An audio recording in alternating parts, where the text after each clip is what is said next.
We remain steadfast in our commitment in delivering local news that matters, stories that inspire, enriching the lives of Filipinos in Mindanao, in the Philippines and across the globe. This is your GMA Regional TV, kapuso ng bawat Pilipino.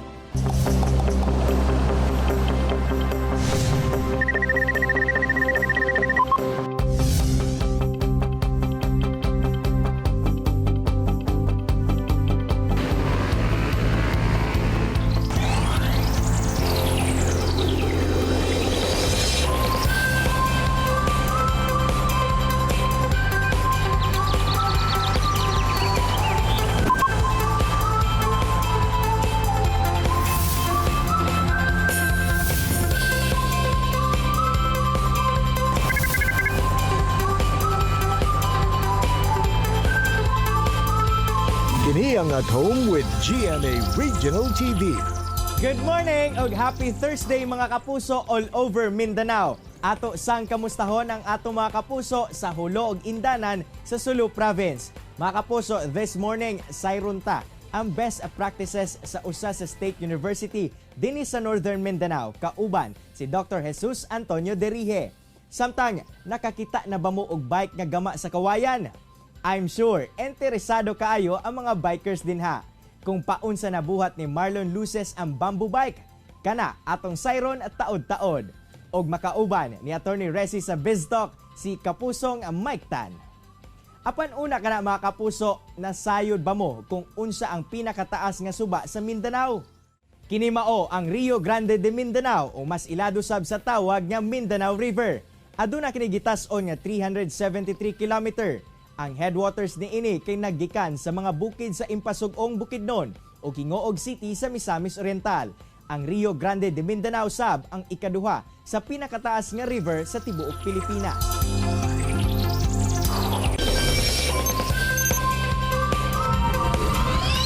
Mga kapuso, karong buntaga atong sayron kung kamusta ba ang kahimtang sa usa sa mga dekalidad nga universidad dinhi sa Mindanao ug kung paunsa o unsa ang ilahang mga laka nga gipanghimo karon nga nagpadayon ang pandemya ug ang pagtuon sa mga estudyante. Atong makauban ang presidente sa Central Mindanao University nga si Dr. Jesus Antonio Derihe. Doc Derihe, maayong buntag kanimo sir og dayon sa At Home with GMA Regional TV. Kamusta mo diha sa Bukidnon? Mayong buntag pod sa tanan na nagtanaw o naminaw sa GMA 7 Kapuso. Sa karon ang among kahimtang diri, maayo man. Good to hear sir nga maayo ra inyong kahimtang diha sa Bukidnon. Pero sir, sobra tuig na no nga nakaapekto kanato kining pandemya sa COVID-19. Apan diha sa CMU, kamusta ba ang pag-adapt ninyo sa new normal of learning?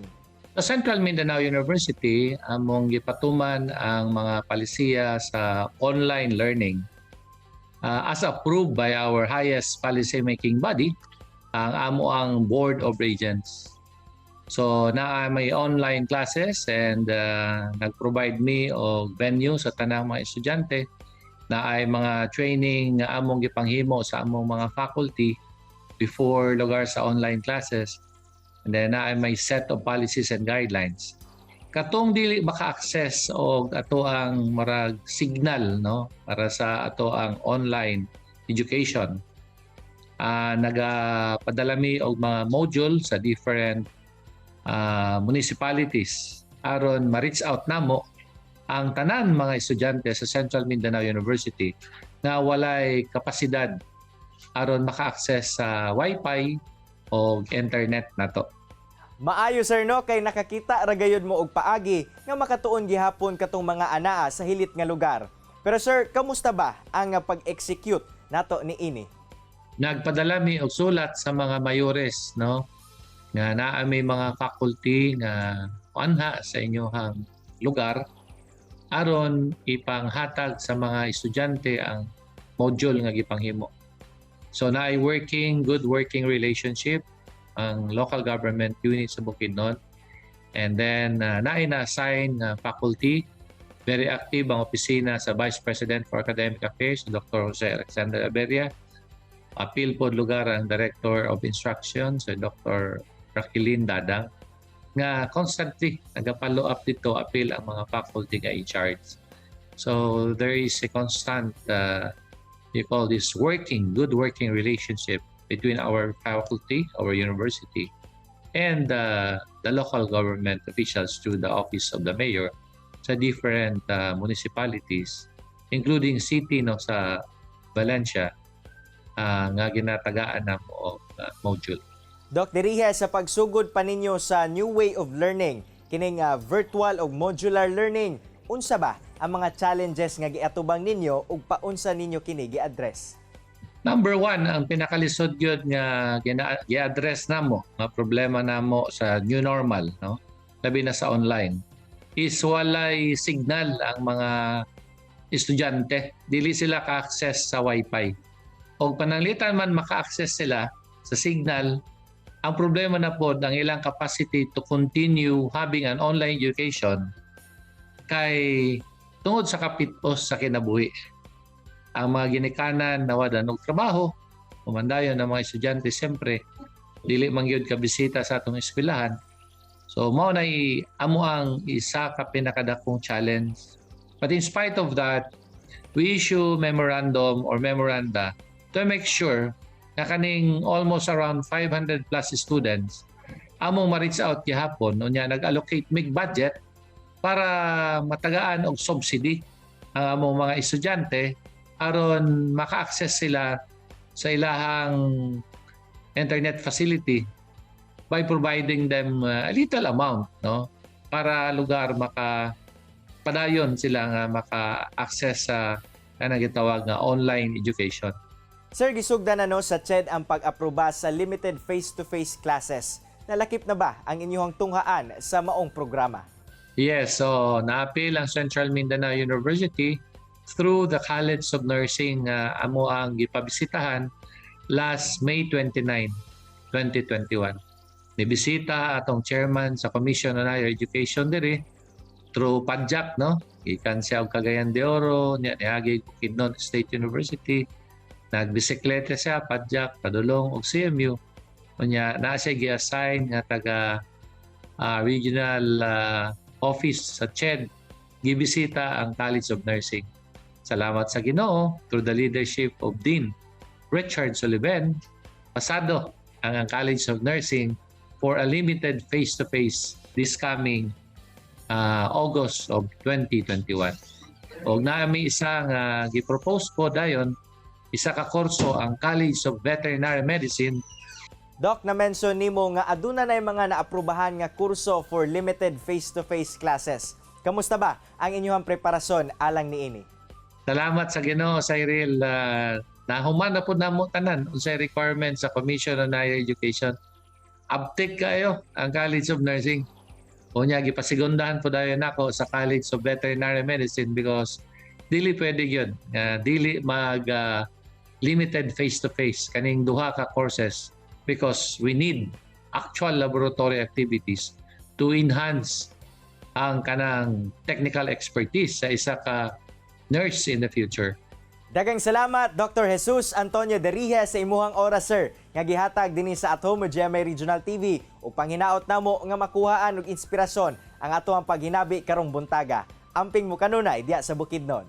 Welcome, Cyril. On behalf of Central Mindanao University stakeholders, keep safe and God bless everyone. Relax lang mga kapuso, mubalik pa ang At Home GMA Regional TV. Kini ang At Home with GMA Regional TV. Best talk time na mga kapuso, kauban si Attorney Resi Rizada.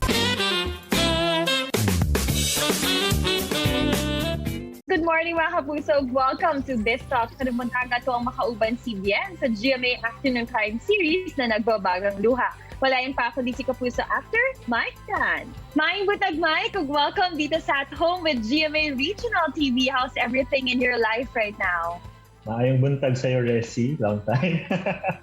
Okay naman lahat. Okay naman. Long time no see. How about your family? Kumusta naman din sila? Okay naman kami. Well, it's almost a year. Siguro dun sa ilang taon na yung pandemic natin. 1 year and several months, no? Lumaki na yung baby ko dito sa loob ng condominium. Tapos, Siguro yung paglabas-labas namin, yung out of town, siguro mga 2 or 3 times lang. Tapos kailangan sa private area kami pupunta. Hindi kami makikisalamuha sa ibang tao. For the safety of my family lang din, and especially the kids. Safety is the utmost ngayon priority sa lalo na with your family. But of course, I really do know that you've come a long way, Mike, since your Starstruck days. At ngayon, you're working on a new teleserye. Siguro if you were going to compare yourself, yung Mike Tan noon at ngayon, ano yung differences? The Ultimate Survivor garnered 90.58. At ang nakakuha ng 90.58 ay walang iba kung hindi si Mike Tan! Congratulations, Mike Tan!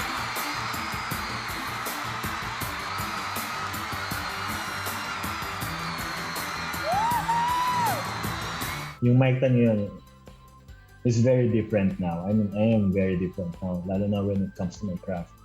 I take it seriously, very seriously. Naintindihan ko na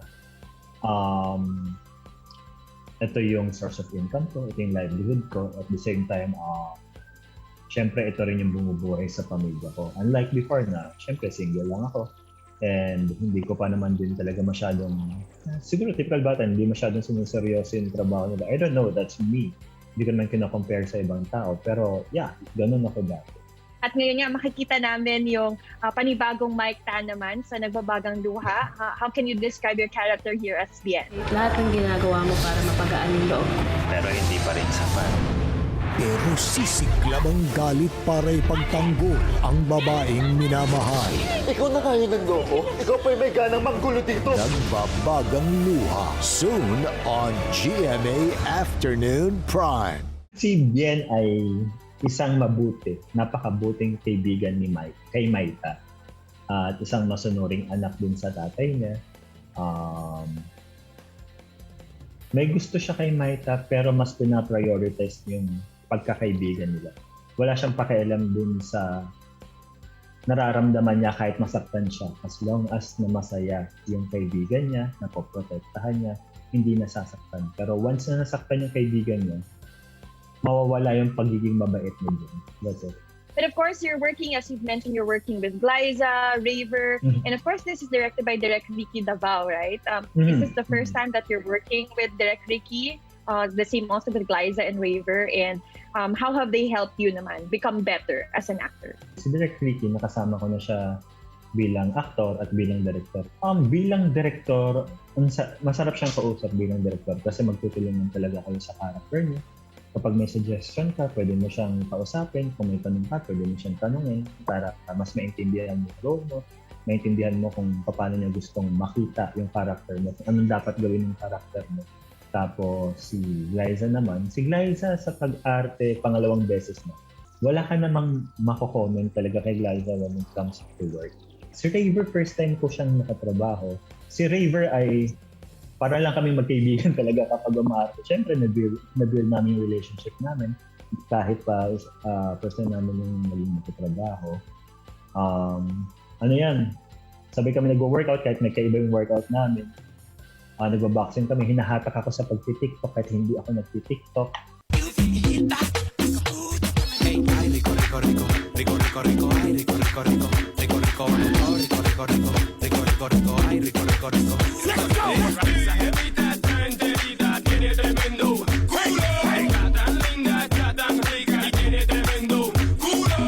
Ayan, ganyan kakulit yan. So, yeah, yun lang. It's nice to know these inside stories, lalo na sa iyo and your relationship also with the rest of the cast. So I'm sure everybody's excited to watch Nagbabagang Luha. Please invite lahat ng ating mga kapuso dito sa Mindanao.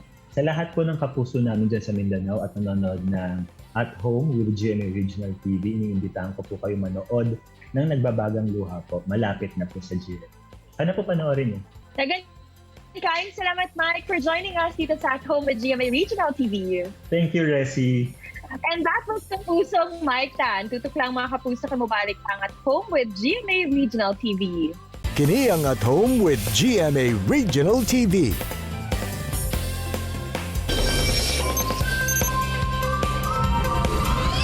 Mga kapuso, nakakita na ba mo og bike na gama sa kawayan? Kung wala pa, dungan tang ila-ilahon ang usa ka high school teacher sa Davao City nga nakamugna og bamboo bike. Aba, interesting. Siya, si Teacher Marlon Luces. It's a great morning, Sir Marlon, og welcome sa At Home with GMA Regional TV. Kamusta ka, sir? Ay, may buntag. Okay lang po ko, sir. Sir, trending sa social media karon ang imong bike made of bamboo o kawayan. Please share to us ngano nag-come up ka ani nga idea. Actually, nagsugod yun ang love na ko for bamboo or kawayan is katong nakatry ko og bamboo bootcamp for carpentry. But before that, so katong time na nagka-pandemic, nagtry ko og buhat og bisag unsa kasagaran ato mga hardwood akong gipanggamit. Pero later on, na-realize na ko nga murag sayang man puding mga kahoy kung atong sige gamiton. So sa akong paghimo sa mga craft nako leading to bamboo bike, una-una ko og alternative which is morning nakita nako karon ang use sa bamboo. Believe po ko sa imong creativity, sir. Kay kinsa ba ang magtuo nga ang kawayan pwede day mahimong bike? Apan, unsa di ay ang nakita nimo nga characteristics sa bamboo, sir, nga nahimo nimong basihan aron himuon kining materyales sa pagbuhat og bike? Actually, kung tan-awon gid nato ang characteristics sa bamboo as compared to steel or carbon fiber nga ginagamit karon sa mga bike, dili siya ingana unta ka kanang in terms sa strength kalig-on. Apan kung kabalo ka sa sikreto ana, ma-compare na nimo ang strength sa kawayan kung kabalo ka sa sikreto, and that secret can be found sa treatment nga atong ginabuhat. Interested ko makabalo sa imong sikreto, sir. Pwede ba nimo i-share sa amua paunsa kini pagbuhat? So ang paghimo sa bamboo bike dili sa ingon kanang ingana kadali or paspas kay step by step do na siya. So gikan sa pag-harvest sa kawayan, dapat kabalupod ka kung pila na ang edad sa kawayan kay dili man tanan kawayan nga imong makita pwede siya magamit. So ang kawayan lang nga pwede natong magamit, which is kung kabalo ka sa iyang edad, makita man gud na siya sa iyang kuan. Kung na kay kahibalo, makabalo ka sa iyang sa skin sa kawayan, diyan mo ma-determine or sa iyang sanga. Kung ang sanga niya is makita nimo nga good for harvest na siya, meaning 3 to 4 years dapat nimo siya i-harvest. So that is preparation. Now after ana, napay ginatawag nga treatment. Diri sa bamboo nato, ang akong gi-follow is torch and wipe because it is number 1 economical. Number 2 is kanang paspas yang proseso. It's because kung gamiton nimo tong soaking method, it will take you like minimum of 14 days. So, dili siya nga paspas ang proseso. So, dapat na kay pasensya din eh. So, preparation first sa material, sa raw materials. Dili man gud nato mag-shortcut man gud sa method. Walay treatment mahitabo. Katong gina-mention nako nga strength nga atong gina-desire for bamboo bike making, dili na siya mahimong comparable sa steel or carbon fiber pag naatay proseso nga i-skip. So, ang sikreto din na isang treatment method na ginahimo nato sa atong kawayan. Wow, grabe gyud ang imong dedikasyon og pasensya nga gipuhunan ani sir, no? Pero bisan pa sa kakuti sa preparasyon, unsa ang nahimo nimong rason o motivation aron ipadayon ang pagmugna niini? So ang reason nga nung in spite of the tedious nga process, grabe nga proseso, number 1 is ang pinaka-motivation gud nako ani is akong anak. Kay although na ako'y bike, nakahang ako mga bikes, pero katong mga typical or mga ordinary bikes, no, mountain bikes, kita na ko nga nakahang siya because na yung mga parts nga mga kuan na kanang medyo nasira na. Samtang nag-istorya akong anak nga pa akong mga barkada sa village, nagsigid na biking as a form of exercise. So instead of buying, murag mas nindot siguro nga mag-create ko og bike nga out of kawayan. And in terms sa cost, baba gyud ang cost sa kawayan. Although ang process niya is dili siya ingon anak ka sayon, pero fulfilling pod sa part sa maker or sa builder. Nakahatag pod og satisfaction, it's because kani nga project not for myself but for my son nga at least na siya magamit nga unique nga affordable. Great to know that, sir, no? Apan interesado ko unsa ang reaksyon sa imuhang anak pagkakita sa bamboo bike. Actually, before nga feeling katong nahatag na nako or napakita na nako ang bike, before ana, daghan siya mga apprehensions or kanang mga duda mga ala pa kanang mag-work ba kay dati while I was building the bike, murag kuan gyud siya, murag nagyud diha ang iyang pagduha-duha nga pwede ba ni siya. Now after nga nadawat niya ang bike, na try niya, nga very smooth siya drivean, very happy gud siya nga nakadawat siya atong bike kay head turner gud siya bisag asa sa mo kuan magtuyok-tuyok sa village. Mura siya nahimo nga conversation piece. So as a builder, nalipay pod ko kay nalipay pod ang akong anak nga nakadawat atong murag a sort of gift na ko sa iya. Very unique man gud kayo ang bike. So daghan kay nag-appreciate nga mga barkada o mga tao po sa among palibot. Although nag-mention lang ko sa iya nga ayaw lang ipatapok ang bike kay dapat nakaroon sa pandemic. It's a very unique and one of a kind gyud nga regalo ang bamboo bike, sir. Kung ako pod ang makadawat, I will surely treasure it. Pero sir, karon unsa ang imuhang gina-envision para aning bamboo bike? Ako ang gina-envision ani is kato number 1 gyud katong para sa mga nasa prisuhan nga alternative way of kanang livelihood nila para maka-augment pod not only for themselves but also for their families. It's not only for kanang limited number of people. Gusto na ko nga mahimo na siya o kanang lifestyle para sa tanan nga ma-appreciate siya not only for its kanang uniqueness but also for its strength. No, if you have the right mindset, if you have the right process, the technique, I think everyone can do it, not only for kanang lingaw-lingaw purposes but also for livelihood. Nindot kay mong plano, sir, o ginasuportahan ka namo ana. Dagang salamat sa paghatag og impormasyon kabahin sa bamboo bike, Sir Marlon. Amping always. Dagang salamat. Mga kapuso, nahimong inspirasyon ni Marlon Luces ang iyang anak nga mahiligon sa bike aron magmugna og pinasahi nga bike nga gama sa kawayan. Samtang taliwala pa man sa pandemya, wala gitugutan sa management sa Central Mindanao University nga mahunong ang pagtuon sa mga estudyante. Busa, mihimo sila og mga lakang sama sa paghatag og allowance sa mga estudyante nga walay access sa internet.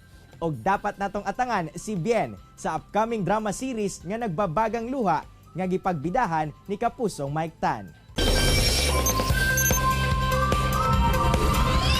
Mga kapuso, ang na-inspired na kakaton kamo sa gi-share sa itong mga bisita karong buntaga. Sama na lang sa panultihon ni Leonardo DiCaprio. If you can do what you do best and be happy, you're further along in life than most people. Mga kapuso, makita pagbalik ang atong episode pinagi sa pagbisita sa www.gmaregionaltv.com ug ayaw kalimot na mag-subscribe sa official YouTube channel sa GMA Regional TV. See you tomorrow mga kapuso. Ako si Cyril Chavez, buong puso para sa Pilipino.